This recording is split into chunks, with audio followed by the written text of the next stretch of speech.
2024년 관세사 1차 42회 회계학 76번을 설명하겠습니다. 76번은 손익분기 분석에 관한 문제로 여기에서는 손익분기 분석에 관련한 주요 개념을 분석합니다.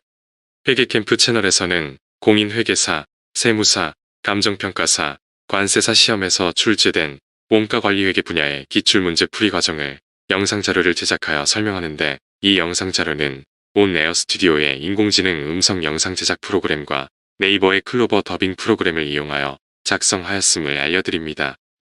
본 영상에서는 공인회계사, 세무사, 감정평가사, 관세사 1차 시험에서 출제된 원가관리회계 기출문제와 공인회계사, 세무사 2차 기출문제 풀이 과정을 문항별로 설명하고, 기출문제 설명자료를 연도별, 주제별로 재생 목록을 만들고, 주제별 기출문제 중에서 중요한 문제는 중요기출문제 재생 목록으로 정리하였습니다. 본 영상은 전반부에서 연도별 기출문제와 당해연도 기출문제를 목차별로 분석하고, 후반부에서 출제문항에 관련된 핵심 개념과 풀이 과정을 설명합니다. 따라서 출제문항에 관한 풀이 과정만 필요한 경우에는 전반부를 건너뛰고 후반부의 풀이 과정 설명을 참고할 것을 추천합니다. 동영상 하단의 더보기를 클릭하면 연도별 기출문제 재생 목록이 일크되어 있으니 활용하기 바랍니다. 2025년 관세사 42회 1차 시험 회계학 과목은 41번부터 80번까지 출제되었고, 원가관리회계 분야는 71번부터 80번까지 10문제가 출제되었습니다. 이 중에서 원가회계 분야에서는 5문제가 출제되었고, 나머지 5문제는 관리회계 분야에서 출제되었습니다.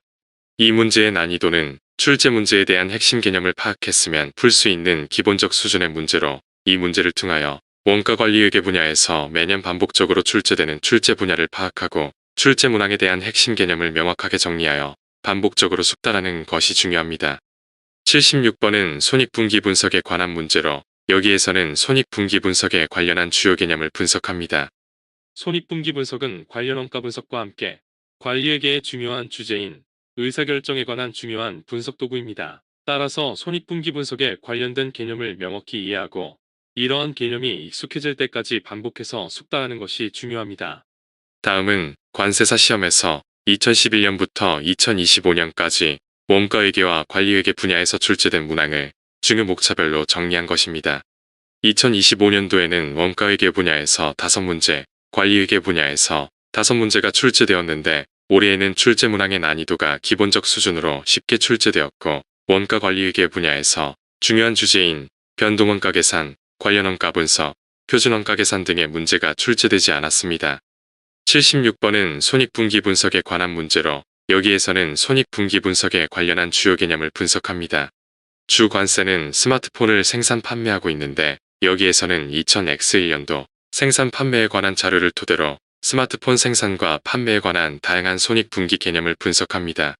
손익분기 분석은 조업도에 관한 의사결정을 분석하기 위해 조업도 측면에서 원가와 이익을 분석합니다. 원가는 조업도 측면에서 변동원가와 고정원가로 구분하고, 이익은 매출액에서 변동원가를 차감하여 공원이익을 계산하고, 공원이익에서 고정원가를 차감하여 영업이익을 계산합니다. 매출액이 변동하면 공원이익률만큼 공원이익이 변동하여 영업이익이 변동하는데, 매출액의 변동 비율과 영업이익 변동 비율 간의 비율을 영업레버리지도라고 하고, 영업레버리지도는 공원이익을 영업이익으로 나누어서 측정합니다. 영업레버리지도는 고정원가가 매출액 변동에 대한 영업이익 변동에 미치는 영향을 분석합니다. 손익분기 분석에서는 조업도에 관련한 다양한 의사결정을 위해서 조업도 측면에서 원가와 이익을 분해하여 분석합니다. 원가는 조업도 측면에서 변동원가와 고정원가로 분해하고, 이익은 매출액에서 변동원가를 차감하여 공원이익을 계산하고, 공원이익에서 고정원가를 차감하여 세전영업이익을 계산합니다. 그리고 세전영업이익에서 법인세 비용을 차감하여 세후이익을 계산합니다.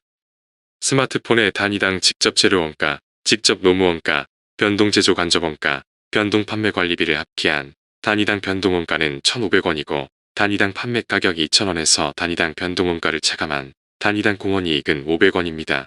단위당 판매가격에서 단위당 변동원가가 차지하는 비율인 변동원가율은 75%이고 나머지 25%는 공원이익률입니다. 이 회사의 매출액은 120만원인데 이를 단위당 판매가격 2,000원으로 나눈 실제 판매 수량은 600개이고 실제 판매 수량의 단위당 공원이익 500원을 곱한 총 공원이익은 30만원입니다. 여기에서 고정제조간접원가와 고정판매관리비에 합계 24만원을 차감한 세전영업이익은 6만원이고 여기에서 법인세율 40%를 곱한 법인세 24,000원을 차감한 세후이익은 36,000원입니다.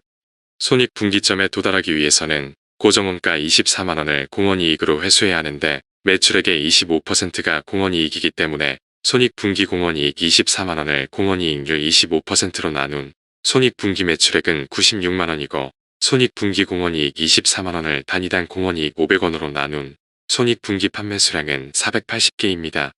따라서 실제 판매 수량 600개는 손익분기 판매 수량 480개보다 120개를 초과하여 판매한 것이고 손익분기점을 초과한 판매 수량 120개는 안전한 개판매 수량입니다. 여기에 단위당 공원이익 500원을 곱하면 세전영업이익 6만원이 됩니다. 실제 판매 수량 600개 중에서 안전한개 판매 수량 120개가 차지하는 비율인 안전한계율은 20%입니다. 실제 판매 수량과 안전한개 판매 수량의 공원이익률을 곱하면 공원이익과 세전영업이익이 되기 때문에 안전한계율은 세전영업이익을 공원이익으로 나누어서도 계산합니다.